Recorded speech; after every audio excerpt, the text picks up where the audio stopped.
Lasol Acne Numo Clarifying Therapy Cleanser, krim pembersih kulit berjerawat untuk melindungi kulit muka anda dan mencegah keradangan kulit.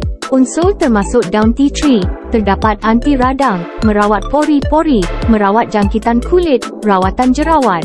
Witch hazel, terdapat anti keradangan, antibakteria dan pelembab. Cocamidopropyl, pelembab, rawatan jerawat dan antioksidan.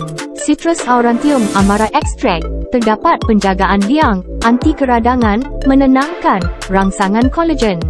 Manfaat bagi Acne Numo Clarifying Therapy Cleanser adalah ACNM Therapy Cleanser terdiri daripada ekstrak Citrus aurantium amara, menghentikan pertumbuhan bakteria dan kulat. Lindungi kulit anda daripada kotoran dan berminyak. Anti keradangan. Formula ringan dan tidak menjengkelkan. Pembersihan dalam, pelembab, kawalan minyak dan penyingkiran jerawat.